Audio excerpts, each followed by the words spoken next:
Are you ready?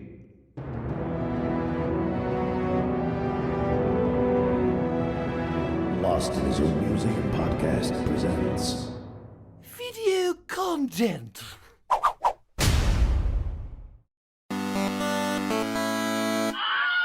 This week's episode of Lost in His Own Museum is brought to you by Podgo. Podgo is the easiest way for you to monetize your podcast, providing podcasters with a flat rate for ad space so you always know how much you get when you include an ad from Podgo. Apply today to become a member and immediately be connected with advertisers that fit your audience. That's podgo.co at podgo.co.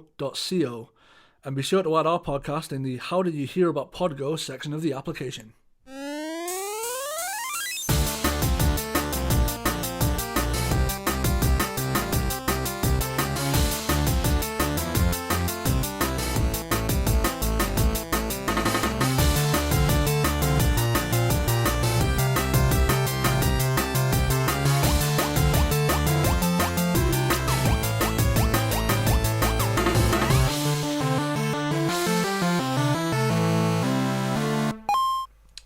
Lost in His Own Museum, episode 12? We're on episode 12, yeah. It is 12. It is episode 12. Welcome back, folks. And for once, we're actually in Museum HQ. We're in the movie room, in which we've just watched Argo. Me for the first time, actually. Yeah, and it's one of my favourite films of the last 11 years now, because it's last decade, because we're in 2021. When we're filming this? When we're filming this. This is radio, kids. Hans, baby, it's radio. Put the gun away. Oh. So that's maybe the fourth time that quote's been used on the podcast. Which is fine. Do you think it's enough that we can get it on t-shirts yet? Oh yeah, I think so. I think you can probably get it on a t-shirt already. I mean, yeah, it's not our quote, is it, to be fair? Pretty much every line from Die Hard, I think, is t-shirt worthy. Yeah. How did you know it was from Die Hard? Well, there's probably loads of villains called Hans, but yeah, it's just that one in particular. I remember yeah. Not that many that have that specific interaction. Yeah. It's just when he gets the can of Coke and he opens it and he's got the cheeky little grin, like he knows what's coming. Yeah. But he still takes a swig of his Coke because he wants that to be his last memory. Yeah.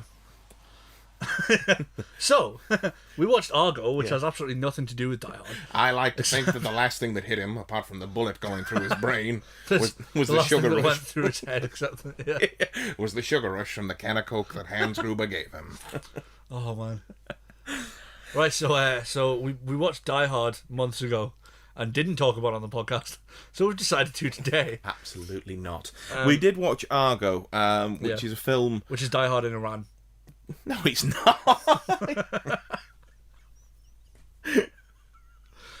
No, actually, given how graphic and that the film is, I actually feel quite bad joking about it. But we watched Argo, and I mean, wow, it was so good. Ben Affleck it was a solid directing effort. It was, and his performance as well as an actor was absolutely fantastic as well. Absolutely.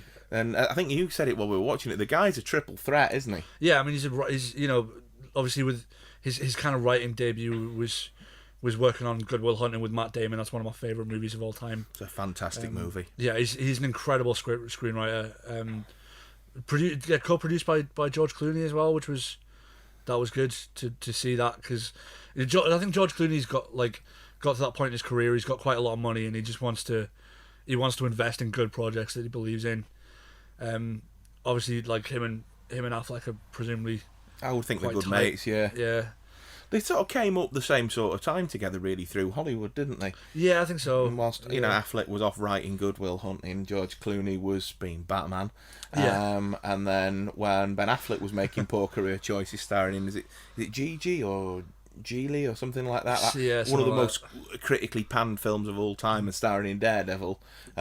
George Clooney was then starting to make better films, Yeah. So it's the careers are quite parallel in a way, aren't they? Probably had a few more career breaks, but yeah. But as Phil said, this is the story of the Iranian hostage crisis in 1979 through to 81, and it is the story of the CIA operation to rescue 6 American workers that escaped the embassy just before the siege and were being basically held for their own safety by the Canadians, and it's the CIA operation to get those 6 out of Iran before basically they become sort of public enemy number one sort of thing, and end up getting executed in the streets to send a message back to the States. So they get there by making a film, by making a completely fake movie, which is genius. It really is genius, itself. Isn't it? They're going through all these different ways of these different methods of how to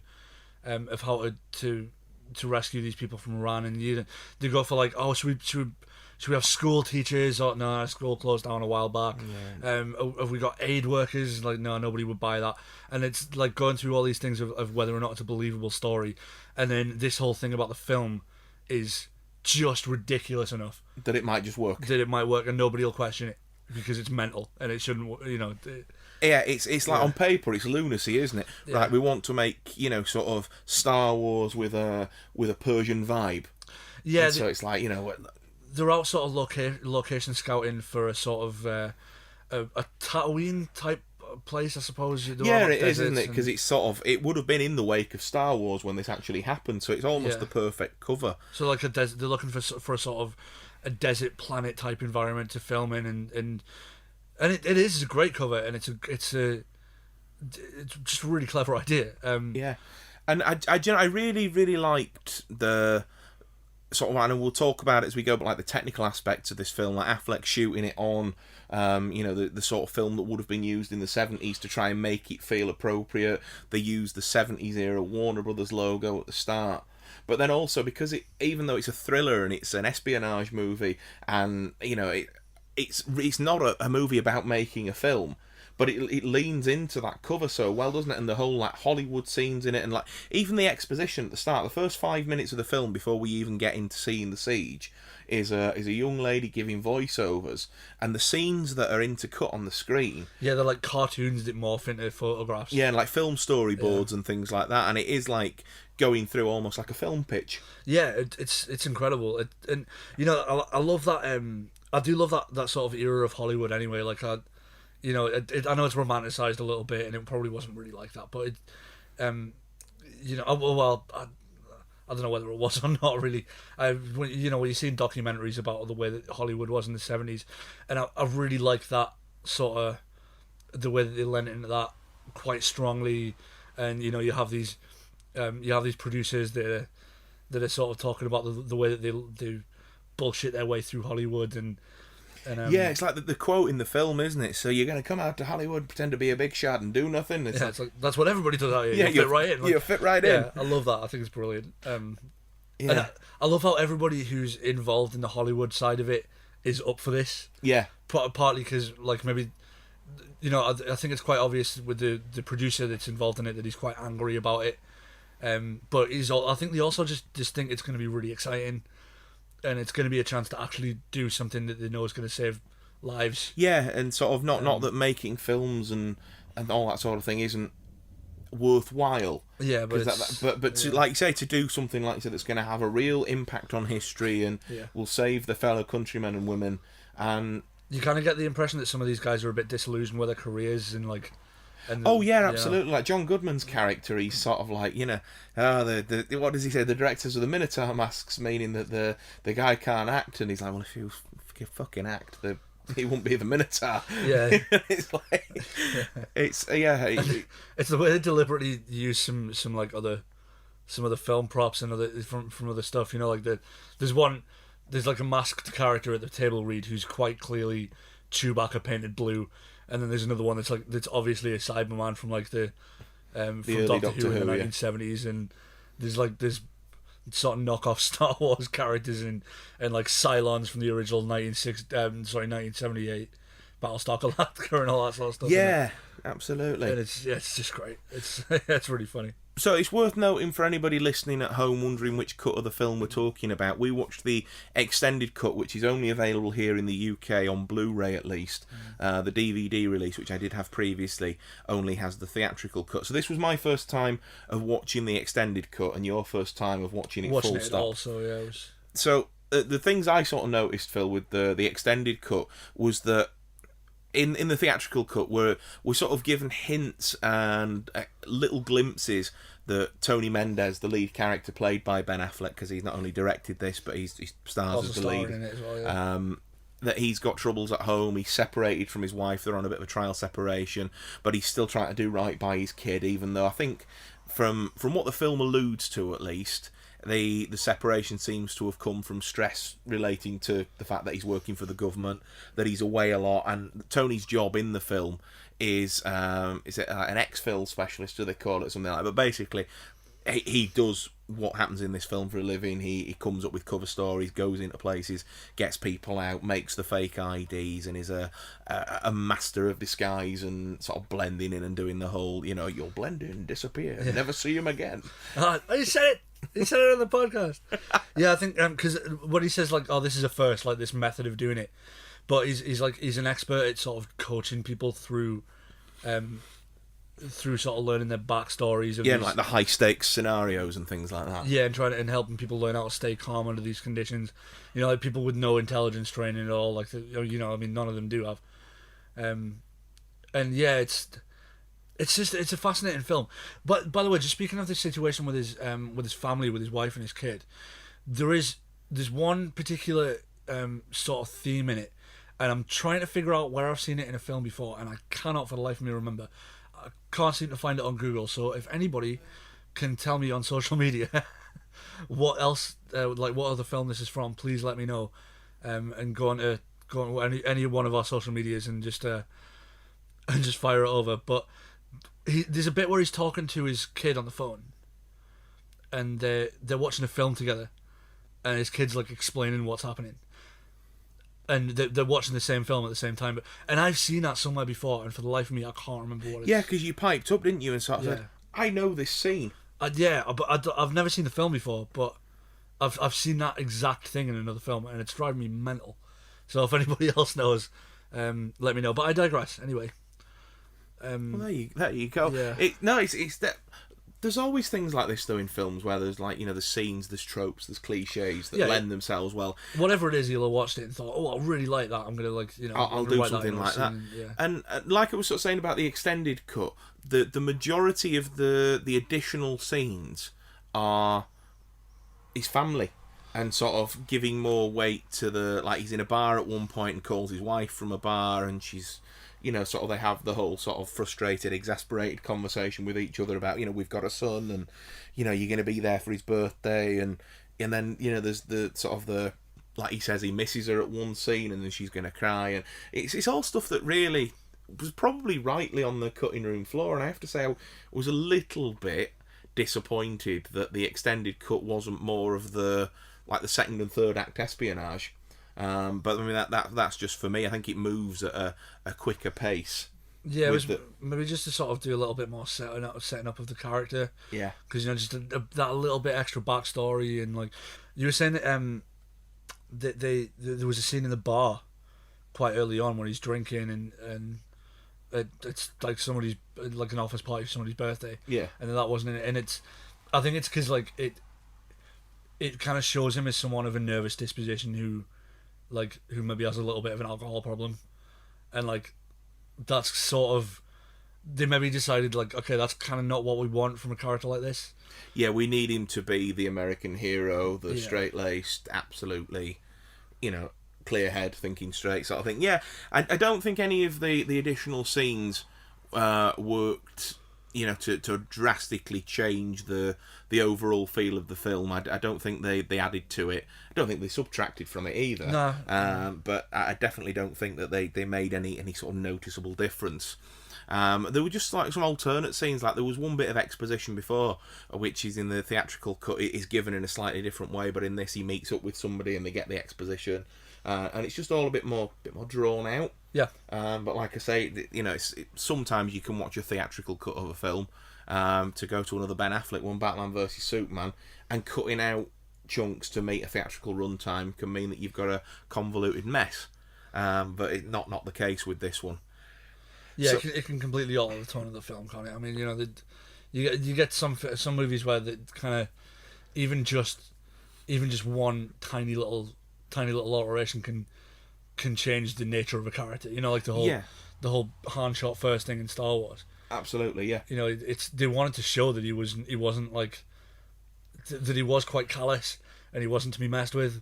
And then when they swapped it over. I mean, I know it's a tiny little detail, but it changes the whole dynamic of the character. Yeah, it does. Because, I mean, obviously, not to delve into that film, but that character's supposed to have an almost a redemption arc. Like when they come back at the end and the whole "yeehaw, let's blast them, kid." Yeah. It's a redemption. Yeah, and all that, you know, that scene with Greedo at the beginning is kind of it's part of what leads up to that redemption arc. Exactly, yeah. And it was, I think it was wrong to change it, but you know. Again, that's a digression into Star Wars. It is, but it does lead. I suppose it does lead quite nicely to the extended cut that we're talking about a little bit, because Star Wars is very much obviously an influence on what they were doing in the real life mission, and they give nods and winks to that with the son playing with the Star Wars sort of toys and things. And at the end, they did add a little scene which I thought added quite a. Was probably the only scene of the family drama bit I would have kept in the theatrical cut, and it was when the Canadians are taking credit, because obviously this was a classified mission, and the Canadians are taking credit for getting the 6 Americans back to home safe, and the wife sat watching the TV broadcast. Yeah, like she knows that it's like, and she realises, puts 2 and 2 together, like what he's done. Yeah. From for obviously knowing what he does for a living and having spoken to his boss in a cryptic conversation earlier in the film. So the main 6, if you like, the cast of sort of kick the mic then. So the main 6, the cast of people that are sort of on the run in Iran, and the people that Ben Affleck's Tony Mendez is going to collect, they're brilliantly cast, aren't they? Fantastically cast. I mean, they show the photos of them all at the end from their passports, and like they have found people that are the spit of all of them, which is amazing. Yeah, he's got a real eye for detail. He does, doesn't he? Affleck, yeah. But I just wanted to sort of go on to say that, one of the ladies is the lady that takes over as the lead in Scrubs, isn't she? Later on, you said takes over from JD's Took me character. ages before I recognised her. And then I think is it Tate Donovan? He was one of Rachel's boyfriends in Friends for a time, and they're all like sort of almost. This is going to sound really demeaning, and I don't mean it like that, but bit part players. Yeah, they're like that guy. Yeah, and I like that because the thing is because they could have got anybody. They could have just got nobodies. People. Oh, and that does sound demeaning. Sorry about that. But they could have just got people. Just straight out of film school. Maybe had little bit parts as kids, and they just look like the characters. Yeah. But the casting budget on this must have been quite extensive, because what they've got in terms of background, like character actors, are it's that top guys. notch, isn't it? Yeah, but it's like, yeah, it's a kind of a TV smorgasbord. Like everybody's been in something. Yeah. Every 2 minutes with this movie, like especially from the beginning, you're like, oh, it's that guy from that thing, and yeah, it's brilliant. I mean, you've got obviously, like I said, Tate Donovan we mentioned, and then the young lady from Scrubs, her name is Kerry Bishop. I might be pronouncing that wrong, but then you've got Rory Cochrane, Scoot McNairy. Obviously, Scoot McNairy's been in plenty of things. Clay Duvall, and then you've got loads of folk. Kyle Chandler's in there, Christopher Denham. It's just an absolute. Bryan Cranston obviously is a well-known name, as we all know. Breaking Bad, Malcolm in the Middle, Trumbo, so many things that he's done. The recent Godzilla movies, but then you've obviously got John Goodman. You've got Alan Arkin in there as Lester Siegel. Zelko Ivanek as well. It's always good to see him, because he's one of those TV actors that's like, he's everywhere. I think what did I say about him earlier on? It's the guy who's like, who you always look at and you think, that guy is younger than he looks. Yeah, he's got a really stressful job. Paper round sort of thing. He's the guy that has to sort of look like he's got a really stressful job to kind of emphasise the stress and tension of the situation. But yeah, I mean the cast, like I say, Bob Gunton turns up. Bob in it Gunton, as well. Titus Welliver, Richard Kind, my favourite, that guy of all time, Philip Baker Hall. Yeah, everybody's in this film, and it's like I say, it's fantastic. But I think the fact that for the main 6, they chose people where you recognise them as quality actors and actresses. Yeah. But like you say, the fact that they weren't complete unknowns, but also they weren't like, they didn't get George Clooney, they didn't get Matt Damon, they didn't get McConaughey, they didn't get, Amanda Seyfried, they didn't get, I mean, because John Goodman and Bryan Cranston is like, that's a respectable background cast, but it's not A-list background cast. No.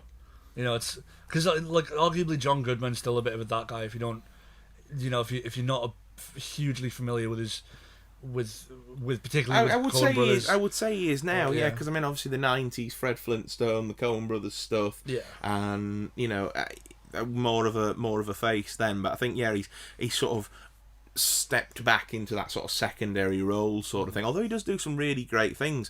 He's fantastic in this, and he plays off Affleck fantastically, as does Alan Arkin. Yeah. Oh, he's great. He's really, really good. And he had some of the best dialogue in the whole film, didn't he? The scene where he's riffing with Richard Kind about the rights to the screenplay is phenomenal. It's You know, and really good. he's sort of doing the whole, you know, and I'm good mates with Warren Beatty, and you know, he told me that the MGM deal that you're relying on is going to fall through. And I'm not doing the quote justice at all, but he basically tells him to off. He's every bit the film producer. That's the thing. He's he's every bit the sort of the clever producer, agent, sort of like Ari Gold from Entourage sort of character, like that clever, witty, snappy, also arguably maybe a bit of a horrible person in general. Yeah. in his life, but like in his work life, you know, sort of snipes people, but is at heart a good guy. And I really like that because that's, even though it's a bit of it's almost a cliche, but it's like it really works in the context of this movie. It really, really does, and I think this film does use a few sort of filmmaking cliches, doesn't it? Like the scene at the end, which is arguably the most tense scene in the film, where they're going through the airport, and Affleck's really got his work cut out for him with this group because they're, you know, they're office staff, they're admin workers, and they're not, as they say themselves, secret agents, and they're feeling like, you know, under pressure. They're not going to be able to keep up to a cover identity they've been given 24 hours previously. And there's one couple in particular that are really lagging behind the rest. Like the 4 of the 6 are really trying to get on board with it, and they're nervous, but they're trying the best, aren't they? Yeah. And then there's the young couple that are sort of really lagging behind, and the scene in the airport where he finally gets on board and puts his language skills to use. Yeah, because he's the only one of them that speaks Farsi, so he's like, yeah, but he's kind of, he takes the opportunity to, and the initiative to explain what they're actually doing there and show them, like, oh, obviously not what they're actually doing there, but what the cover story is. What they're doing there. Yeah. And yeah, it's like taking them through the storyboards of the movie, and like, yeah, this is the story, and this is what we're going to do, and he's doing the actions and the noises, the sound effects and stuff. We're doing all that sort of stuff, and Do you know what it reminded me of? Do you remember the bit in, again, going back to Star Wars, when C-3PO's at the Ewok talking camp to in the Jedi. Ewoks, yeah, and explaining what's going on, and he's like got the And then Darth Vader. That sort of, I know exactly the scene. No, but it's great. But it solved the thing, and obviously the guards at the airport, really, really terrifying and intimidating performance from those lads. They did absolutely fantastic, and they're shouting at them and screaming at them in Farsi, and obviously the guy who's playing the director in the 6 is the only one that knows what they're saying. And the rest of them are all sort of like, oh, you know, are we going to get shot, sort of thing. Even Ben Affleck's character, because he doesn't speak Farsi and he's gone out there. He's winging it. And then at the end, when the guy sort of turns around and sort of coldly speaks English, he's like, right, well, I'm going to ring and verify this story. And then that's really tense as well, because they, back in America, they've shut the operation down because they think it's going to be a failure, and they'd rather have the guys executed as martyrs than have a national embarrassment on their hands, sort of thing. Yeah. And you know, it's entirely a work of fiction is the way that the third act's played out. But it's even that must be the 4th or 5th time I've seen that film since it's come out, and it's even still, I know what's going to happen, edge of my seat. So we were saying as we were watching it, weren't we? Yeah. You were like, you were saying I'm feeling really tense watching this, and it's like, I know what's coming, and so am I. The scene at the end with the plane, man, like it does go a little. It sort of goes a little bit Michael Bay, but in a much cleverer way.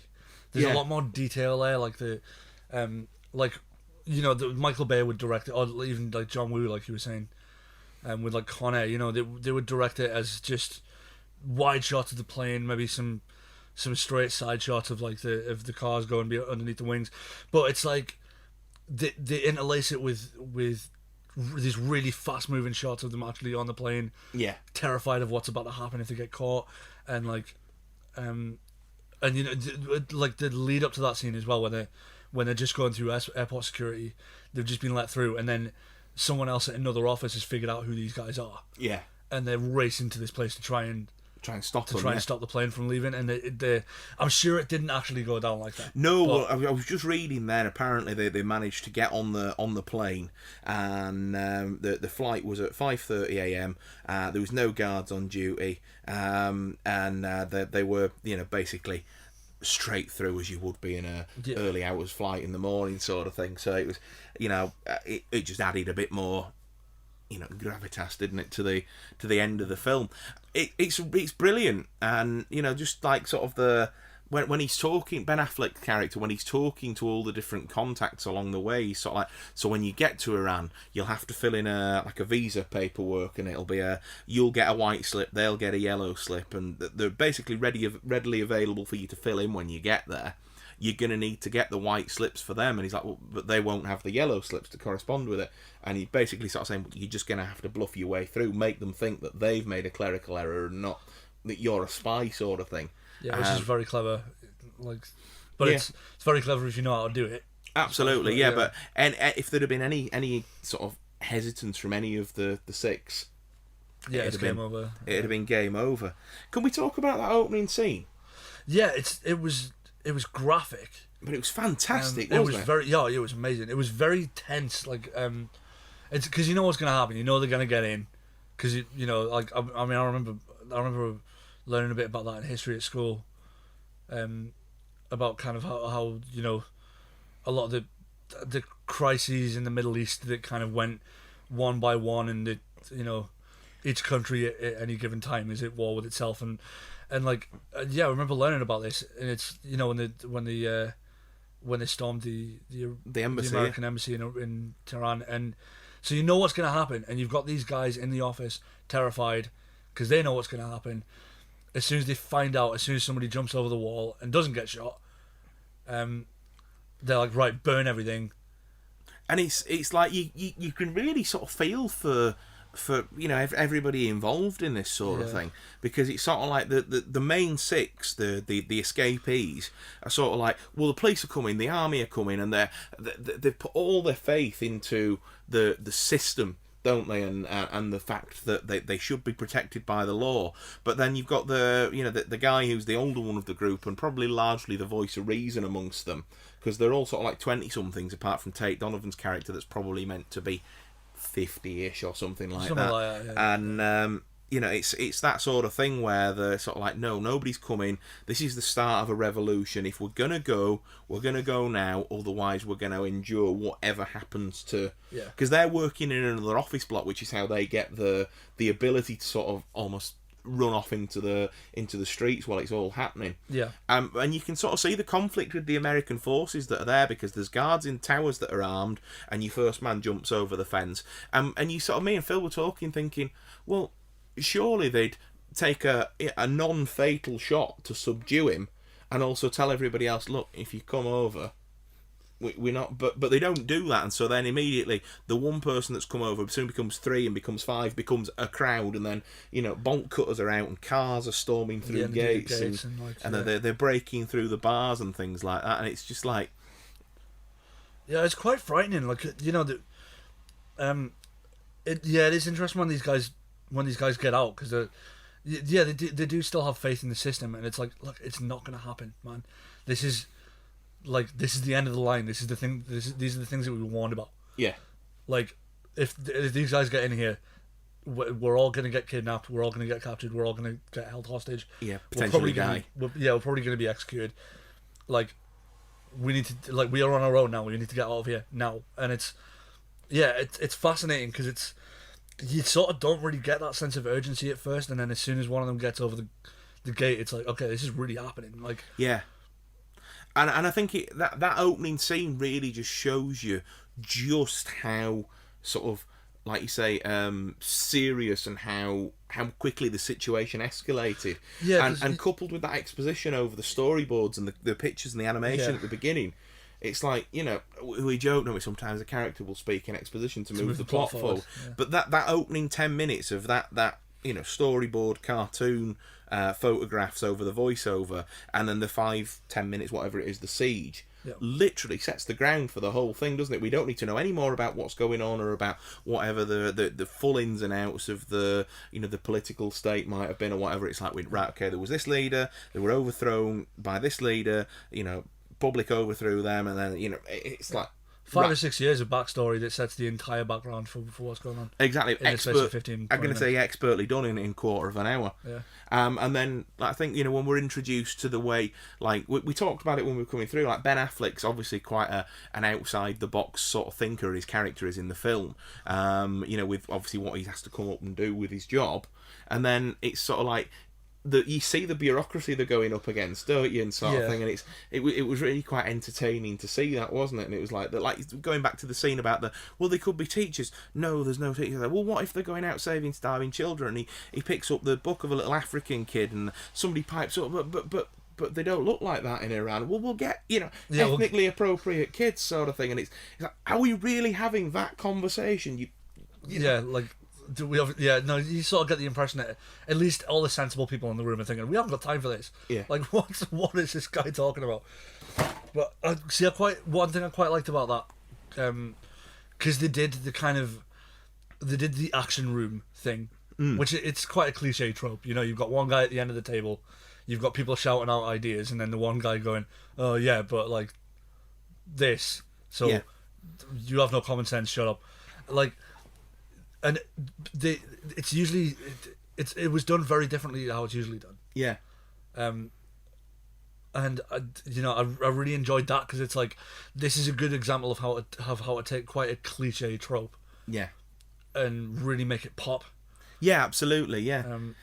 For a start, with good dialogue. I mean, that's the dialogue is absolutely fantastic. It's exceptional, and it was written by Chris Terrio. Yeah. And obviously, taken from the factual books, the biographies that Tony Mendez has done, and there was a book called The Great Escape as well, that obviously, the two stories were brought together. I just think it's brilliant, and I really liked the fact as well, obviously going back to talking about how, Affleck shot it using the film that they would have used in the 70s and wanted to get that sort of grain effect. And, it looks great. It really does look like a film from that, and the film grain looks perfect for anybody who's watching who's maybe sort of more technically minded, probably more technically minded than me, but it does look aesthetically like it should be from that period as well. Yeah. And I just think it's really great. Like the scenes that we're talking about there, like you say, the sort of like the war room scenes and the office scenes back at the CIA headquarters.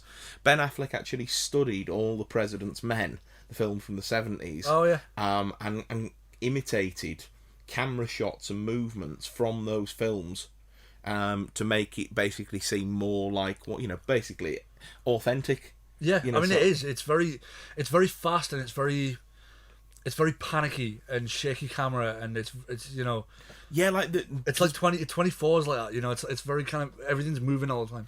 Yeah, but it's not all like that, is it? Like when it needs to be, steady single camera shots and cutting from this point of view to that point of view, or an aerial shot or a whatever, it's all done beautifully. But then, like when they, in the third act, they do a siege on the Canadian embassy where the Six have been hiding out, and it's like, you are suddenly shaky cam, and the cameraman is essentially one of the guards storming the embassy, and it's like, what? And it's seamless. Yeah, it's fantastic, and because I love that sort of camera work. I really like that, and one of the things I really enjoyed with the camera work, especially, with the sort of contrast between the shaky cam and the steady, was, did you notice at the beginning, when in the office, before they actually storm the embassy, everything's perfectly still. They do a lot of of sort of hyper close-up shots of people's eyes and that sort of stuff, and it's very slow moving. And even though there's this big crowd outside, and it's because they've been there for days, and it's mundane now. Yeah, it's just just the background noise. They're used to the it. Normal, yeah. They don't think anything's actually gonna kick off, or either that, or the impending danger that something is absolutely definitely going to kick off has been around for so long that they've just got used to it. Again, like you say, it becomes the mundane, it becomes the normal. Yeah, I mean, I don't know if that was intentional with the camera work was trying to illustrate that, but it certainly feels that way. And I hope it was intentional, because it's that's a very good way to do it. I've just read something here, just completely unrelated, but if I don't mention it, I'll forget to mention it. Right. It says here on IMDb, in a curious coincidence, the Swiss Air airliner that flew the 6 house guests from Tehran to Zurich was codenamed Argo, spelled Aargau, after the Canton district in Switzerland. Okay. So completely unrelated. Because the film, obviously, the film gets its title to touch on, obviously. The cover story that's agreed, as we've said, is that they are a film production company looking for locations to basically shoot the next Star Wars. They go to Hollywood, to the CIA. They get the option for an unproduced script, arguably a bad one. Yeah. Because they're looking for something that nobody's going to want to option. It's basically just a really crap sci-fi and then when it can, afterwards, when it goes into turnaround or fades into obscurity, because obviously it's never going to get made, nobody's going to miss it or care, sort of thing. And so they obviously find this thing, and it was actually called Argo, and it just interesting little tidbit. One of the bits I really liked was at the party, at like the launch party, like after they do the table read. Yeah. Where the guy starts asking him what Argo is, and like whether it's short for Argonaut or something, and he doesn't know, and it's like the producer of the movie doesn't know, and he won't tell him, and it's just because they don't care enough. Yeah. Because they don't need to know anyway, but it's so bad. And it's brilliant, because I mean that obviously gives birth to the tagline of the film. Excuse me for swearing, but Argo fuck yourself. Argo fuck yourself. It's brilliant, and it's yeah. This film, it's expertly made. Like I say, the photography, the shots are brilliant. The direction is fantastic from Affleck. It really is. To get the 6 house guests in character, I was just reading a little bit earlier that he actually asked them to go and live with each other in isolation, just the 6 of them, in the 70s decor house that they shot the thing in. Oh yeah. For a week, to basically give them the feel of like, what would it be like to be cooped up with these 6 people, with no modern technology in period. So basically sort of live as characters, sort of semi-method acting, I guess. Yeah, I suppose so. It's a good way to do it. I mean, they are very natural together. They're a very strong single unit, which I suppose they have to be. Yeah, because they do have that good chemistry, don't they? Yeah. They do come across as though, like, not necessarily the closest people in the world, because ultimately, I know you can have some colleagues that are like family, but they're ultimately colleagues that are united by a common goal. Like, in real life, these people wouldn't be together. They're all stuck together. They're all in the same situation. They all have to get out somehow, and they have to cooperate to be able to do it, because they have to get out together. And in order to do that, they need to be able to act and behave as a single unit. Yeah. And yeah, I like that. I think that's a good way to do it. Is to get everybody, to get that chemistry. And I do wonder how much of the dialogue was improvised, because I don't know if Affleck's taking a leaf out of Scorsese's book, but it kind of felt like that with some of the more sort of dialogue heavy scenes, when there was a lot of really, really fast talking going on. There's a lot of really fast conversation happening. I'm going to say I got the impression that maybe there might be some ad-libs or some, Well, they're talking over each other as well, and it's like the general gist of the conversation is this, have that conversation sort of thing. It's really difficult to script that in any other way, really. When it kind of put me in mind of the bit in The Wolf of Wall Street where they're talking about the bill to be thrown like a lawn dart. Like, it's as offensive as that is. It's like that. It's something that Scorsese does, and I mean, like Ben Affleck being who he is, and I think he probably would have taken some of that on board, and being a fan of that sort of work, and like, yeah, you just get the impression that some of it is because the dialogue's too quick and too natural to be like scripted. It's and I just think it just goes to show, just like the writing talents, again, the directing talents, that the film is almost 2 or 3 films put into one, isn't it? Because you've got the whole Hollywood aspect and the conversations that they're having there, and again to hark back to the Richard Kind and Alan Arkin scene where they're sort of going Hollywood on each other over the script, and the John Goodman stuff where he's on set, and that whole portion of the film. You've got the first act, all the CIA bureaucratic sort of drama type thing, and then you've got the full on like espionage, could be out of an action thriller, Michael Bay, Bond, whatever, in the third act, and it all just meshes together perfectly, doesn't it? Yeah, it sort of felt like it could have been stretched out into like a 10-episode TV series and still been watchable, you know, like still not being like it's still not got boring. Do you know what I mean? You'd still be able to you'd be able to stretch it out and keep it interesting. Absolutely, yeah. Do you know? I'm not too sure who did the music, and I'm gonna have a look as we're talking. Yeah. But the film is very, very sort of. It doesn't really have much of an orchestral score. Like there's Van Halen, there's Dire Straits, there's other music of the time that Great soundtrack. A fantastic Really good soundtrack. soundtrack. But in terms of like an orchestral score and a theme, it's very minimal. Yeah. But then at the end, when they ultimately do succeed, this absolutely gorgeous fanfare comes up, and it doesn't matter how many times I watch this film, I know it's coming. It always gives me goosebumps. It's just like absolutely. You're not going to believe who it is. Go on. Alexandre Desplat. Really? Yeah. So the guy who did like the later Harry Potter films, and did he do Twilight as well?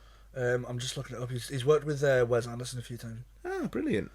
Argo, The King's Speech, The Queen, Monuments Men, which I still haven't seen. Do you know what? Monuments Men gets a lot of flack, and I loved it. Really? I loved it, but it does get an absolute slating. Yeah. And I mean, I don't know, Monuments Men, was it 2012, 13? So it's 8 or 9 years since I've seen it, to be fair. So another viewing might make me think, not so sure. But I loved it at the time. I thought the cast were great, and the story. I think it's sort of partially based on sort of true events, isn't it? Yeah, Alexandre Desplat's been nominated for 7 Oscars. Yeah. That's incredible. That's yeah. Sorry, I just got sidetracked a little bit there. With as you know, we're both musicians, so you know we do like to talk shop every now and then. Yeah, music and films is something that both of us kind of paid quite a lot of attention to. Yeah, if you go back to the Indiana Jones episode, talked about John Williams quite extensively, and like it's just. We actually watched Raiders of the Lost Ark before we put Argo on tonight, and we were talking just about how brave John Williams is as a composer to do some of the things that he was doing in that film. But I mean, absolutely, do you know what? Back onto Alexandre Desplat, absolutely fantastic, and for what they do in the film, it's. They could have gone completely overbearing with it, but no, it's really dialed back. And then, like I say, that heartwarming piece of music comes in when they succeed, and it's just like, it's perfect. Yeah. And it's sort of that theme, that motif plays then for pretty much the rest of the film, and it's just sort of like perfect epilogue music, isn't it? Yeah, they stretch it all out through the credits as well. It's yeah, it's a solid movie. It's a really good movie. It's it definitely deserved the Oscar. Yeah, absolutely, it deserved the Oscar. It won Best Picture that year, and I think it won a couple of others as well. I'm sure it won 2 or 3. It's not heavy on Oscar bait. It's not heavy on like obvious Oscar bait. Do you know what I mean? It's like, I don't know if they were trying for the Oscar when they made it. I think they just set out to make a good film. To be fair, I honestly don't know, because you can tell sometimes with movies, it's like stuff like The Shape of Water. They were trying to make an Oscar bait movie with The Shape of Water, like. Yeah, it's one of those things, isn't it, where it's sort of like actually, sometimes people set out to make like The Revenant. A deliberate effort. The Revenant. Yeah. The Revenant was another one. It was a deliberate effort to win a statue, and this one doesn't feel like it was. It feels like it feels like what they were rewarding when they gave them the Oscar was just for making a good film because it's a good film, and I like that. I've got a lot of time for that, and yeah. And it was directed beautifully. It was, it was shot beautifully. The camera work is stunning. It really is. But I mean, it won Best Editing. Yeah, well, definitely deserved that. Fantastic. William Goldenberg was the editor, and it won Best Writing for an Adapted Screenplay, Chris Terrio. Fair play. And then it won Best Motion Picture for producers Grant Heslov, Ben Affleck, and George Clooney. I remember watching that happen. I think it'll have been the 2011 Oscars because it's obviously a 2010 film. Yeah. But absolutely brilliant. This was something like I was telling you that I saw in the cinema with my dad. My granddad used to have this thing on Sky TV. I'm sure some of our UK listeners might have seen this before, where you could enter little competitions and basically win to go to like local premiere screenings of up and coming films. And we got a couple of them. It was like like what Sky VIP is, or whatever Virgin's equivalent would be, or whatever. And we got a couple of them. And me and my old man went to go and see this because my granddad and my nan weren't interested, and it was absolutely fantastic. One of my favourite cinema experiences of all time. We went into it thinking, oh, this is going to be a bit, so because they don't normally give you sort of good tickets on these things, do they? They're like, go see this B movie or go see this little direct to DVD jobby that's I'm getting trying to think of any ones that I've been to that are like that, because I think The Perfect Storm was one of them. Yeah, well, I mean, for sort of context, one of the other ones that we got to go and see was the premiere screening of Top Cat the movie. Oh, nice. Yeah. So that's the sort of caliber that we were thinking we were going in for. I'm trying. No, sorry, it wasn't the Perfect Storm. What was it? There was the one that came out a few years ago. It was another one of those disaster movies with like the 2012 and the Day After Tomorrow and all that sort of stuff. But it was just Geostorm. Not Perfect Storm. What was I saying? Yeah, that was all right. I like Geostorm, to be fair. It's not like they're the sort of movies that you get. Yeah, absolutely. I mean? Sort of like your cheesy action sort of. What was the one we went to see? Oh, we went to see Welcome to the Punch. Yes. With Mark Strong, and it was one of James McAvoy's sort of jumps from. Was it Skins, or was it not Skins? Was it? No, it was Shameless. Yeah. I don't know why I always confuse them. So probably they're both Channel 4 shows. Anyway, they're both like everyone was in this before they were famous. So. Yeah. But Argo, really just absolutely top notch, and I think if you want to delve more into the whole actual escape itself, and the conspiracies and any of the politics behind it or whatever, there are people far better read than myself and Phil on the subject, and we would advise you to go and look to them. But if you want an absolutely solid drama action thriller, get this watched. It's absolutely fantastic. Argo is really good. I really enjoyed it. Phil, is this going in the museum? Yeah, absolutely. Yeah, this is definitely one for the museum. And I would say, you have chosen wisely. Yep.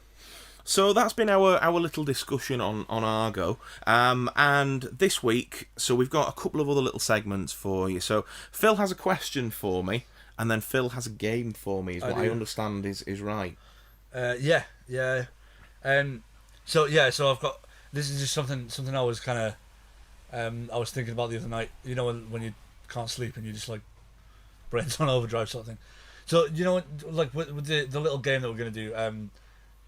So what's gonna happen is James is gonna have to pan a film that he loves, and he's gonna have to defend a film that he hates.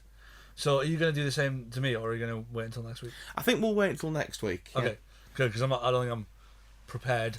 Well, neither am I, because you sprung this on me a short while ago, but to be fair, I did the quotes thing on you last time, so it's still going to be funny. Absolutely. It's going to be fun. So that's the game. So Phil's going to ask me the question of a film that I love and give it a slating, and then a film that I well, this isn't a film that I hate. It's just a bad film. Yeah, defend a bad film. It's a film that I actually quite like.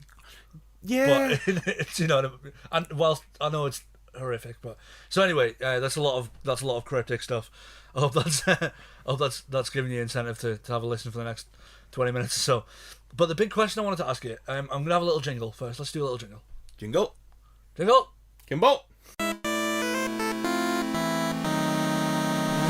Kimbo. So this is just something I was thinking about the other night, and for some reason I thought I've got to ask JT, and there's a few people I want to ask this to. I also want to kind of start a discussion with Ruben of the Going Jack podcast about this as well, because I'm sure you'll have a good answer for this. So what hypothetical Marvel property do you want to see? Like, as in, it just never happened. They've never done it, but it would be like just using something in them sort of in the story, in the like overarching story of the MCU, with any characters that haven't really been explored yet or anything like that. So there's a couple of things that I would quite like to see. The first one is So spoilers for Avengers Endgame. At the end of Endgame, Tony Stark sacrifices himself to revert everything to how it was pre-snap and get rid of Thanos. But obviously he dies in that. Then Captain America's job is to go back to all the time points that they travelled back to in that film to return the Infinity Stones to basically not break the timeline. So at that point, Captain America's supposed to come back, and it's supposed to be and he's gone, but he's back in the he'll be on the left of you once, but on the right of you when he comes back, sort of thing. And he 2 seconds has gone for him, or rather for us, but he's been gone however many months, years it takes him to go and do the job. So he doesn't come back, and then we get the lovely scene with 100-year-old Captain America or whatever. Sitting on the bench by the lake. Doing the whole passing the torch to Sam Wilson's character, setting up the Winter Soldier and Falcon series, which I've still yet to watch. Not bad. And do you know what it is? I'm just not a fan of the TV series as a format. I think that's what it is. Because they said they filmed it as a movie, and then decided they were going to Disney Plus it as a series. If that had come out as a movie, I would have been there day one for that. That's in my own head. But anyway. See, I was the same with the MCU until I saw WandaVision, and that was it. That was like, okay, this is like, this can really work under the right circumstances, with the right sort of story. And again, Falcon and the Winter Soldier is the right sort of story. And I haven't seen Loki yet, but I think that probably is as well. I do need to watch it, because obviously Black Widow's coming out soon, and I know Black Widow's sort of an interquel. And is sort of set in and amongst, I think, Civil War, and it's before Endgame, because obviously, spoilers for Endgame, Black Widow doesn't make it out of that one, so it's got to be pre-Endgame. Yeah. But anyway, Cap goes back and does that journey, and I know a lot of people have said that they want to see what happens to Cap on his journey. And we know ultimately that he goes back and he ends up with Peggy, and the signs are there in the earlier films, like you can see old man Cap in Civil War carrying Peggy's coffin down the thing, and he's got kids, and when you watch back the subtle hints of, oh, my husband knew Steve Rogers. No, your husband is Steve Rogers. But there's a lot of that in Agent Carter as well. Yeah, absolutely. Yeah, and the sort of nods and winks sort of thing, that they've always known this was coming. But I would really like to see Captain America continue being Captain America in the Second World War, and in the periods afterwards, and in the Cold War, and teaming up with Hugh Jackman's Wolverine. Okay. I didn't see that coming. Oh, are you thinking Hugh Jackman and Liev Schreiber? So obviously, Liev Schreiber did they did the Origins Wolverine thing, didn't they? And they lived through the First World War and the Second World War and the Korea, and they did, you see all of that, don't you? And it ends in Vietnam. Yeah. Doesn't it? Yeah. But take the Second World War and put Cap and Wolverine, because there's so many stories in the comics where they do that. Yeah, it could be an interesting Cap and Wolverine in World War II sort of dynamic. Yeah. And do you know what? One of the things that I thought was going to happen, because me and so this is a bit of a spoiler as well if you haven't seen Agent Carter, but if you're not fussed about watching Agent Carter, don't worry about it. But if you are, I would fast forward a minute maybe. Me and Louise watched Agent Carter in its entirety, and what I hadn't realised was they had finished it before Endgame. And what I think they should do, because it never happened, is to bring back a big finale episode of Agent Carter where they'll do like a normal Agent Carter storyline, and then at the end Cap comes back. Yeah. And then it links the timelines together. And because it's only, you can only really do that in Agent Carter, because when Cap goes back in time, that's the only bit really that's the only major sort of MCU extended storyline that it can link into. Yeah. And I think they should do it, because not that it would prove anything. It wouldn't be because we all know that it happened, but it would just be nice to see it. It would be a nice touch. Yeah, I think it would. Yeah. I just think those adventures in time. And obviously I know the guy would age, but I just think it'd be really quite an interesting sort of thing to see him sort of fight in the Second World War, maybe even the Korean War as well, with with Logan. Because I was thinking there might have to be some sort of secret identity thing going on, because butterfly effect. Yeah. Because he's already gone back to fix the timeline, so how if he's decided to stay on his timeline in the past, which I think that's a plot hole, and I don't like to talk about it as a plot hole, because it's a really nice ending to Endgame, but him existing in that timeline as himself is going to screw everything. Like all the events of Infinity War might never happen. Yeah. Do you know what I mean? And it's I personally I think it's a massive plot hole, and I think it's, but you know I can live with it because time travel. I'll be honest, I would have preferred that Cap make the ultimate sacrifice, and that Tony had got the happily ever after. But as soon as they show Tony 5 years later settled down with Pepper, the house on the lake, and Morgan, it makes him more heartbreaking. Yeah, Morgan Stark sort of thing. Whereas Cap's lost everything, and that's been his journey. And it's almost been those two journeys of the guy who would give everything finally getting everything, and the guy who would give nothing learning to give everything. And it's the two parallel stories crossing over, isn't it? And like even in like Avengers Assemble, sort of, Cap gives the line of billionaire playboy, take that away, what are you? And I know he gives it a quip, but it's like actually there's and then he's like, everything special about you came out of a bottle, and it's about both of them proving each other wrong, isn't it? Yeah, that they're actually both more than the costume or the persona or the scientific experiment. But in a roundabout way, I think I would really like to see Hugh Jackman's Wolverine do that, because then I know they're going to reboot the X-Men and bring everything in, and we're going to get a new Wolverine. And do you know what? I don't mind. It's he played the character for nearly 20 years, and even though some of the films that Hugh Jackman was in as Wolverine were they're a bit ropey, I think is a nice way some to of put them. it. I mean, I like most of them. I was going to say he's like, perfect in all of them, isn't he? As that character, it's Christopher Reeve as Superman level casting. It really is. I mean, especially X-Men 1 and 2, and when you go back through some of the timeline stuff, even the ones that he's only a cameo in, and I mean Logan. I mean, wow, Logan so was good. Superb, yeah. And even though you know what's coming right at the end of Logan, you know full well that he's not making it out of that alive. There's a lot of perfect casting in the X-Men. There's Patrick Stewart, Ian McKellen. Patrick Stewart's an immaculate choice. He's just the guy. He's the only guy.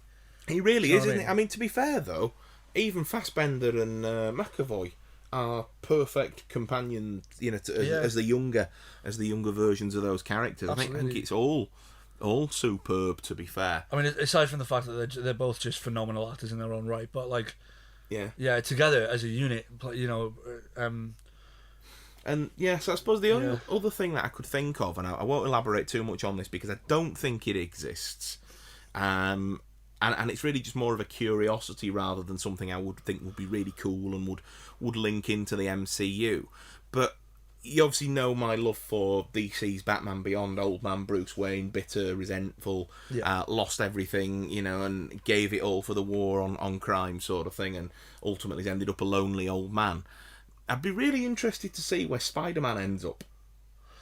Yeah, that'd be interesting. As in Peter Parker's Spider-Man, because I know there's Spider-Man 2099, and I know that there's obviously Miles Morales Spider-Man, and so that there are other stories, other factions, and there's the Spider-Verse, and all the Madam Web stuff, and all the different versions. It'd be interesting to see somebody playing like the older version of Tom Holland. Yeah, I just think it'd be really, really interesting. I don't know what even circumstances you'd be able to bring that character back, because it'd have to be like a one last ride sort of thing. But if you get in it's going to have to be arguably somebody that can still carry off the action. So it's going to have to be somebody late 50s, early 60s. I mean, you could possibly get an older actor, but the character's probably going to have to be that sort of age to make it still plausible. But then it's like, what sort of story do they... Because you can't really pass the mantle to somebody else because it's like bitten by a radioactive spider, isn't it?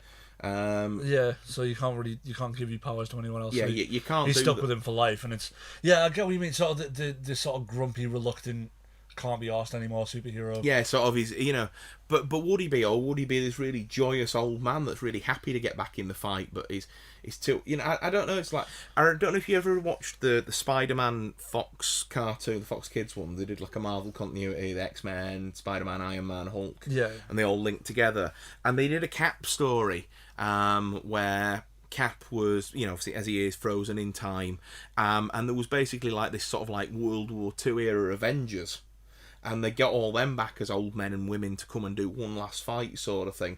And I can't remember much about it, but it was something like the Secret Six or something like that. And, I don't know whether it's canon or just for that show, because I'm not too big on the comics more than, like the films is really where my knowledge is. Yeah. But like it just sort of I do like that whole sort of like a Mask of Zorro as well, like the whole old hero coming back for one last ride sort of thing. I just think that Spidey would be a really interesting one. Where does he end up 40 years later? Yeah, I mean, it would be nice to see like a Logan type story about him. Yeah, but yeah, I mean, because you sort of get the impression as well that with Spider-Man's powers, like he doesn't age the same way. He sort of, I kind of assumed that he's going to be 30 for at least, yeah. He's kind of gonna he's gonna age 2 years on everybody else's 1 year. It's like, yeah, it's certainly going to sort of give him Yeah. a better chance at longevity. Yeah. But like I say, I haven't really gotten a plot in mind or a storyline from the comics. And do you know what, listeners at home, if anybody is more of a Marvel Comics fan, because I could talk DC to you all day long and do the comic lines and say, oh, I'd love to see No Man's Land or Nightfall or whatever it might be. But Marvel, I've never really got into the storylines too much. In fact, like I'd not even read Civil War before. My good mate Dan lent me the graphic novel, and I'm working my way through it at the moment. So I'm not too sort of up on the whole Marvel like comic lore, other than like some of the same, yeah. the really big things. Like I say, my intro's always been through the films and the cartoons as a kid. So if there are any stories out there like that, let me know, because I would absolutely love to read that. Yeah. But does that answer it for you, Phil? Yeah, I mean, I've got a few of these as well, because I've always, apart from like a Tom Holland's Spider-Man and Ryan Reynolds Deadpool team up. Yeah. Even starting off as like a Civil War type thing, and they don't get on, and then I don't know what sort of a story I'd like to see. I just want to see them in the same movie. I think you've more chance of that happening than mine. I don't know. I mean, like Ryan Reynolds has been joking about it for a while, but that's exactly what it is. It's Ryan Reynolds being a dick and joking about it. I mean, he reckons half seriously that he could, with the right movie, get Hugh Jackman back. And as great as that would be to see those two on screen again in a proper Wolverine Deadpool team up, because X-Men Origins does not exist. It doesn't count. Yeah. With what I've said notwithstanding, that film doesn't count for that. No, it officially doesn't now, because the end of Deadpool 2 stopped it from happening. Just fixing the timeline. But I love that post-credit scene. Yeah, it's great, isn't it? Class. It really is great. But no, to see them, but I think it'd be a shame, because then they're obviously going to have to bring in a new Wolverine, because, I mean, Hugh Jackman's, in his mid-50s now, is he? Yeah. So, realistically, by the time they've got to the point of bringing Deadpool into the MCU, the guy's going to be pushing 60. It's not feasible anymore, It's a shame, because their off-screen rapport is... It's phenomenal. Fantastic. They're so funny. Yeah, it was a missed opportunity to not do that right in the first place. Yeah. And then have some... Because I tell you what, one thing I have read a few issues of is some of the Wolverine and Deadpool team-ups, and they are fantastic. They are amazing. I've read a couple as well. They're brilliant. Absolutely brilliant. Have you got any others then? Yeah, well, my sort of main one with this, and I don't know, it's a bit of a weird one, because it came from me and Louise the other night talking about zombie apocalypse survival at 2 a.m. as you do. You do. It happens. Do you know what I'd really like to see is because I don't think they've made a big enough deal out of it, is the blip. Yeah. But from the point of view of like just ordinary people, like not like The Walking Dead, because it's not like a zombie thing, but it's that is an apocalyptic event, right? Like 50% of the population of the entire planet just disappearing. Like, it's gonna be chaos for a little while. The world is gonna fall apart. Like, it's gonna take a good while to build back up again. And for a bit, there's gonna be carnage. There's gonna be violence. It's gonna be crazy. And it's just they've kind of explored it a little bit, like the whole thing in Endgame. Yeah, there's 10 minutes at the start, isn't there, where there's sort of like a support group, isn't there? Yeah, it's like for people who've lost people in the blip, and then and everybody sort of suddenly turning up again, and you had this, you had the same thing in WandaVision as well, at the beginning of that, in a hospital where, like, what do we do? 50% of the population of the world that was gone before has suddenly just appeared again. So you sort of deal with that. You kind of deal with the situation of that happening, which is chaos. and crazy, maybe even more so than it would be. It'd make a good couple of limited series, wouldn't it? If you did a series about everybody disappearing and then adjusting to life, and then a series of everybody coming back. Yeah, one point that Louise made was that it would be quite interesting if it kind of changes the dynamic of the Thanos story a little bit. In fact, it changes it quite a lot because it makes it a lot less sinister. But Louise's idea was that you create two alternative universes where you've got half the population on one side and half on the other, like on the other half on the other. So you could do it from both perspectives. It's the same event. So say like two people are working in a bar, for example, right? Two bartenders working the same shift. One of them vanishes, and then it's chaos because 50% of everyone is gone, and they're like best friends and they've worked together for years and whatever else, and it's suddenly the world has descended into complete madness, and just sort of go on with that for a few episodes, and then do that first episode again from the point of view of the other person, and the other half of the population of, like, say, just the bar they were working in has disappeared, and it's a totally different story set in exactly the same event in exactly the same location. Yes, like do little bottle stories like that sort of thing for a series sort of thing. Like you could do a different. You could even do it with characters that don't even know each other, like a different episode. You know, of like, here's one universe, here's like pairs of episodes. Here's one universe, here's the other, and the same event from two different perspectives, and just sort of the looting and the craziness. And I don't think it's explored enough, and I don't think like the everyday events of something like that happening. I think it's an untapped goldmine of storylines. Yeah, I mean, like, it could link into things like, you know, not link into, but be similar and evoke similar sort of things to like The Purge and. Yeah, exactly. Yeah, and because the thing is, it's not like I don't want it being seen as like a superhero story.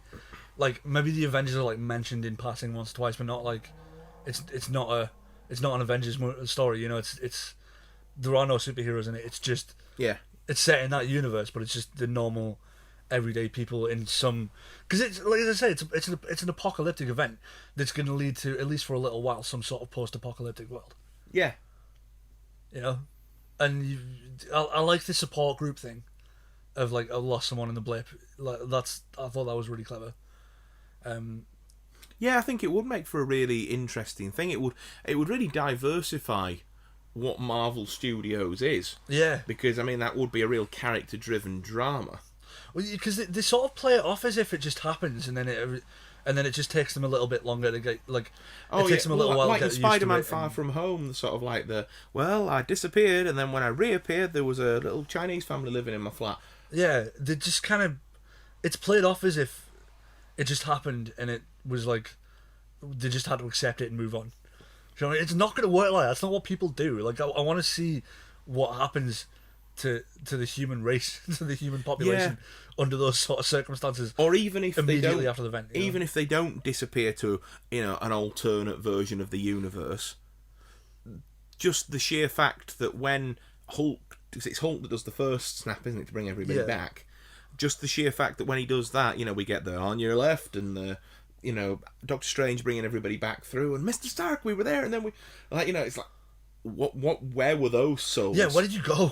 Yeah, where have you been all this time? Like, that's why I quite like the alternative universe thing, because it's like, they were there. It's an explanation for it. They actually went somewhere. Like, so as far as they're concerned, it's probably too late to do that, isn't it? Because that would be, because then you want, like, the other half reappear in one universe, and the first half reappear in the other.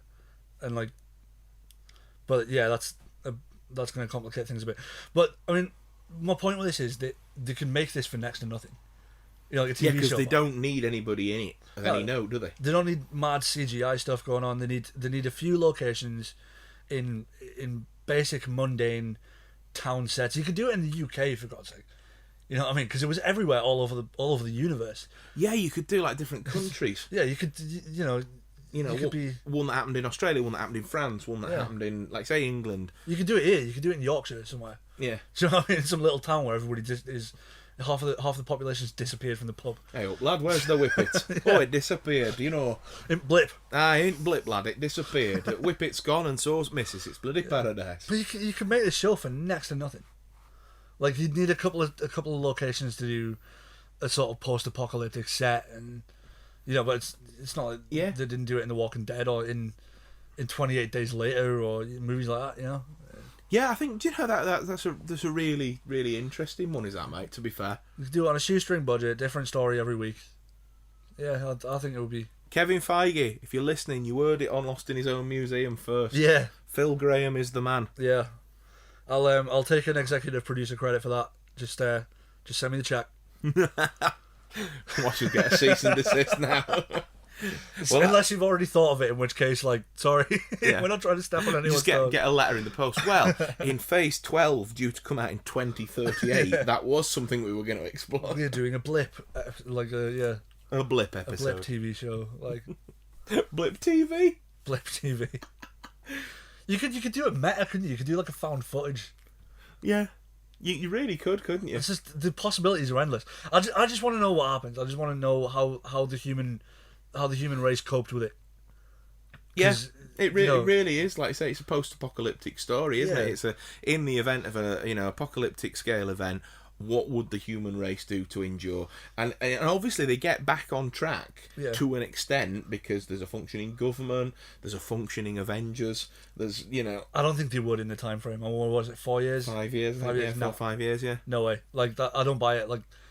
And fair enough. It had to happen because you had to have There had to be stakes. There had to be stakes, and it had to be. It didn't have. It had to be not long enough an amount of time for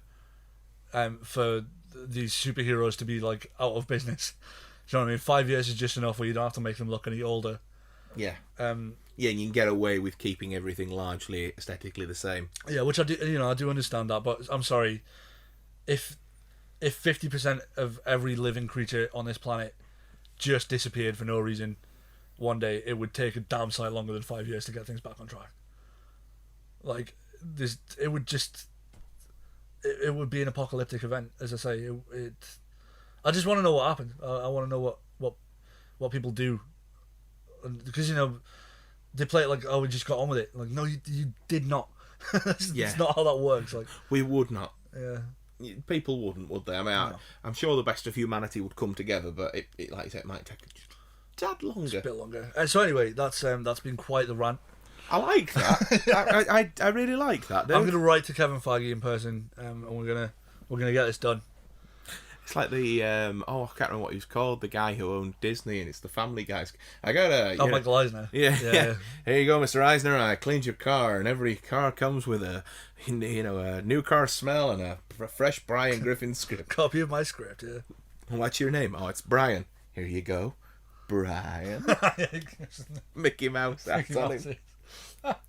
Oh! Disney. And on that terrible impression, it's now time to play Defend a Bad Movie. Okay, so JT's now got to defend a movie that he hates. Or not a movie that he hates, but a terrible, bad movie. objectively terrible movie. And he's also got to pan a movie that he loves. That's part of the game. Okay, so to keep me on track here, are we going to put a timer, give me 5 minutes to do each or something? Yeah, I think so. Yeah, that's fair. Right, okay. Let's get a timer.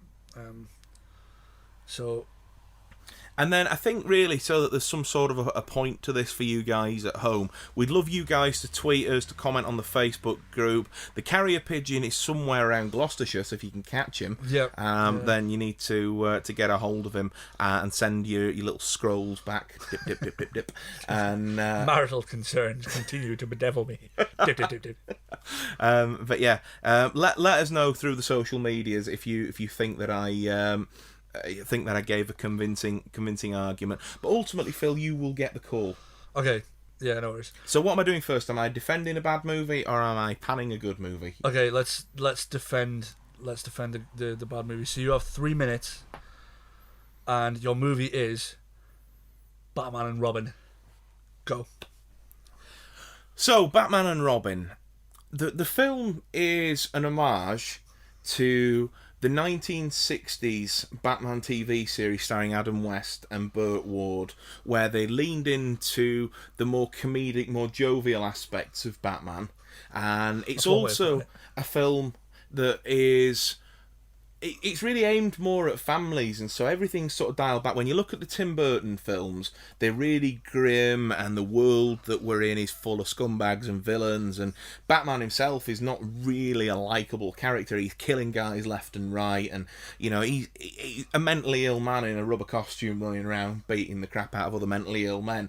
And it's, you know, it's a grim world to be in, but in this world, they're public figures. They're looked up to as celebrities and role models. They come and do, you know, charity gala unveilings and things like that. And then Bruce Wayne is obviously a full-on philanthropist, if I could speak. And, you know, it's got that real sort of wholesome sort of vibe, and it gives the whole message about how family's really important, and that family doesn't always need to be blood, and, you know, the fact that Alfred's raised him from being a young guy, you know, from his parents' tragic murder, and then how he's gone on to do the same, taking in Dick Grayson, the 35-year-old teenager, and then as well, you know, obviously Barbara Wilson, Alfred's American English niece turns up, but they take her in as well because she's thinking, oh, Uncle Alfred works with a multi-billionaire, yeah, I'll go and sniff a bit of that out. You know, oh yeah, I've not spoken to you in 20 years, don't you worry, yeah, I'm still studying, yeah, absolutely, I'm 37 as well. But, you know, it's just... You know, she turns up to help her caring uncle, and it's this story about family. But then when we look at the villains aren't out-and-out bad people. Mr. Freeze is conflicted. He's only doing what he's doing, A, to survive, as any human would do. He's adapting to survive. And he's also doing it for the love of his wife. He wants to save his wife from dying, and who out of any of us wouldn't go to any measure possible to save a loved one if we thought that we could. Poison Ivy's just concerned with the welfare of the planet, and yet maybe her methods are a little bit out there, a little bit zany, but ultimately she's just thinking about eco-preservation. And at the end of the film, Batman and Mr. Freeze, they see eye to eye. You know, he's we'll get all your gear transported over to Arkham. We're going to get you the help that you need. 30 seconds. And you know, he's, you know, take 2 of these and call me in the morning. He gives Alfred the thing, and, you know, we're going to need a bigger cave, and it's all just really happy and wholesome. And I just think it's the perfect sort of adaptation of that golden era Batman and Friends from the 60s. Okay. With 10 seconds to spare, well played. I enjoyed that. Like, if I'd never seen Batman and Robin and didn't know how much of a lovable abomination it was, dumpster fire it was. Like, that would have sold me. I think you did spend quite a lot of time panning Tim Burton in his Batman movies. Yeah, but you've got to do that, haven't you? It's to kind make of the only way. To make the Chewbacca one. I mean, do you know what? No, credit where You've got to make them pop somehow. Like, Batman Forever still has Tim Burton in it, so it has remnants of being a good movie. I love Batman Forever. Phil loves Batman Forever. And won't hear a bad word about it. But Batman and Robin is an absolute dumpster fire. It is an abomination. But yeah, I suppose that's how you've got to... It's about turning it on its head, isn't it? What works well. Yeah. And then this next one's going to be difficult. It felt a bit sarcastic, so I'm not going to lie. So, I mean, you know, especially when you're talking about Mr. Freeze and Poison Ivy. So, I mean, it was a bit like... It felt a bit passive-aggressive, like you would... Like I'm doing it through gritted teeth. Yeah. So did I Your defend villains stand on their own merits. Maybe you should do a song about why freezing Gotham is bad. Right, okay, so my thing of judging this is, like, if I'd never seen the movie, would that have sold me? And do you know what? That would have sold me. If he'd said that, if he'd given me that spiel, like, there's no other word for it, is there? Spiel. Having not seen Batman and Robin and not known it was a stone cold, lovable, albeit abomination, yeah, I probably would have. You can't polish a turd, Phil. You can't. But you can put glitter and rubber nipples on it. Oh, references to previous podcast episodes. Oh, we're so meta. We are indeed. We have our own in-jokes. Right, I think I'm going to struggle if you're going to give me a film that I love. Okay.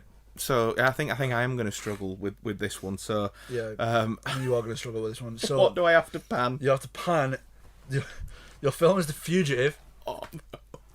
with Harrison Ford. Well, you paid particular attention to the fact that Harrison Ford's in it because I know you can't stand him. No. This is about JT's favourite actor of all time. You have 3 minutes. Go. Okay, so... Fuck. Excellent start. Absolutely excellent start. And with this film, I just don't think that the third act is very believable. I just, the whole sort of... The US Marshals turn up at the rogue doctor's office and they're like, when was the last time you saw Richard Kimball? He's a wanted fugitive. If I saw him this morning, I give him some money. Here you go. That guy will be arrested on the spot. It's not believable at all. The ending's absolutely shit.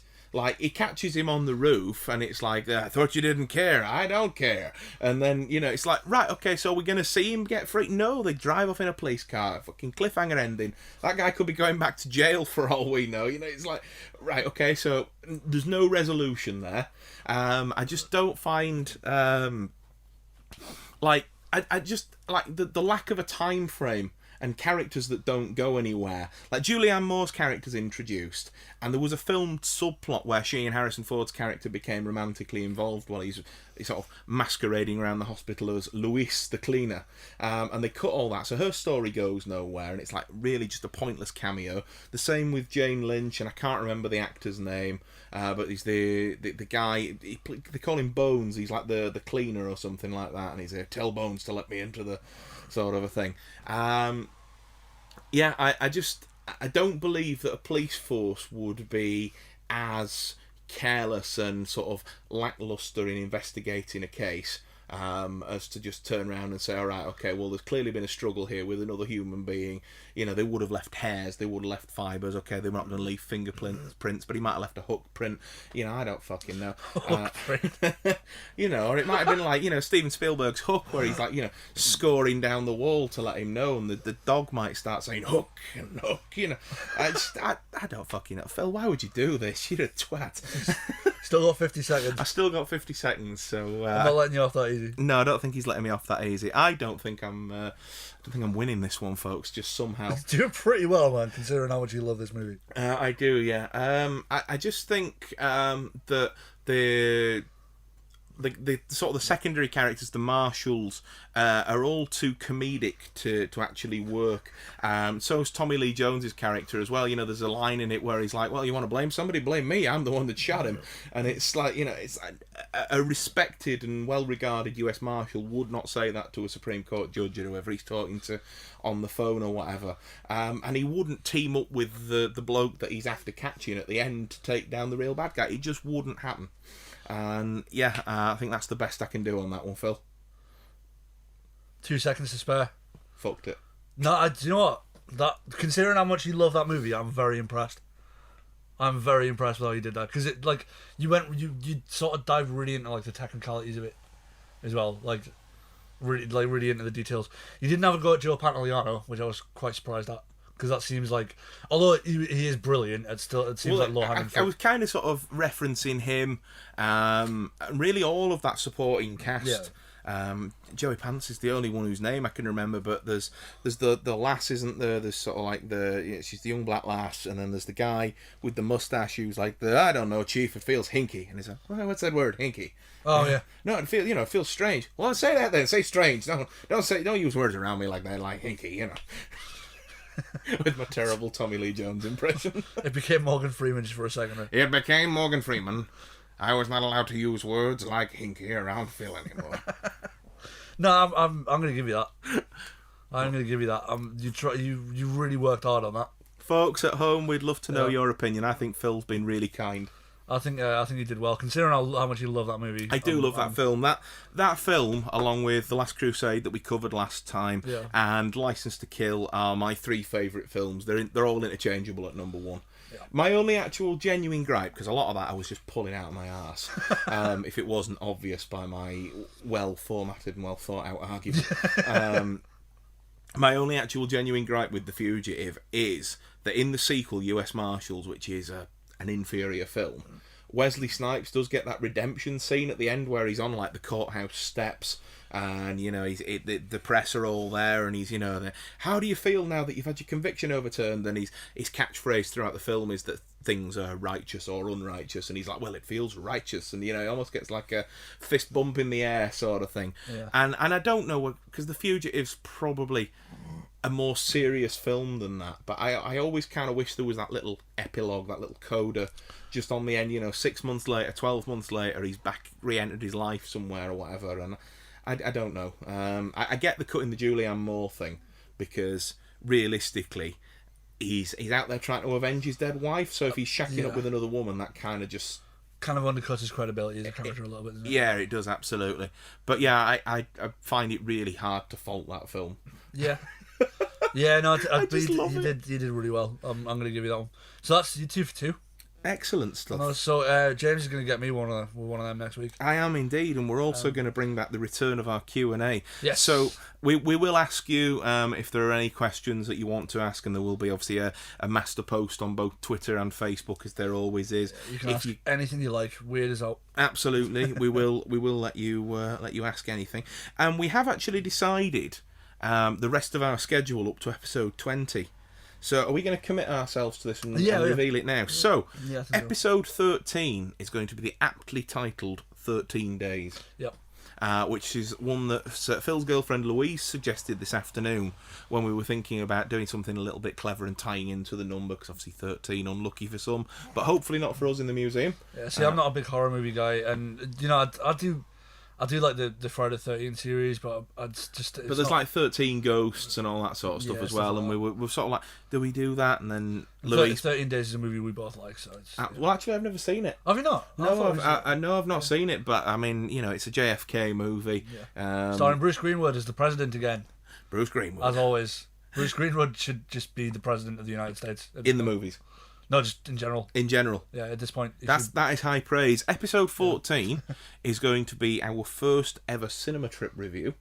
Yes, and we're looking forward to a few more of those. We are indeed. As they start to open again. But we are going to go and see Black Widow. Yep. Episode 15 will be a video special here in the Museum HQ, so you'll be able to not only listen to us on Anchor and all the usual places, Spotify, iTunes, but you'll also be able to see us on our YouTube channel as we debate our love for the Blues Brothers. Yeah, and which is a film that both of us absolutely adore. Absolutely, it's probably in my top 3 favourite movies of all time. And then we're going to round out our run up to 20 with Jurassic Park, The Abyss, The Wolf of Wall Street, The Phantom, and then we're going to bring it home, episode 20, which will probably be around Christmas time. Yep. With a time travel special. Yeah. More on that to come. That's going to be fun. It's going to be great. But we just wanted to let you know, folks. Obviously, we've had a bit of a rocky couple of months with things in our personal lives, and changing jobs, and bands starting back up again. But we wanted to let you know that we are committed to this and loving it as much as you guys are loving listening to it. And so we thought letting you know our plan for the rest of the series, if you like, for the remainder of the year, would hopefully let you know that we're here to stay and that the museum doors shall remain open. We're also doing the number 23 for episode 23. We haven't got past 20 yet, but we've got to do that. We're definitely going to do that. Absolutely. So 21 and 22, we're not sure yet, but if you have any suggestions, give us a shout. If there's any movies that you'd like to hear us talking about, we'll get them added to the list. If they're really, really good suggestions, we might even alter the schedule. Swap a few out. Absolutely, yeah. I think that's a fair shout. But that's the plan at the moment. We sat and had a brew this afternoon and went through it, and we've got some interesting concepts and some things to do coming up that we really hope that you'll like. So thank you very much as always for listening. So for now, remain indoors, have a pleasant apocalypse, and we'll see you next time.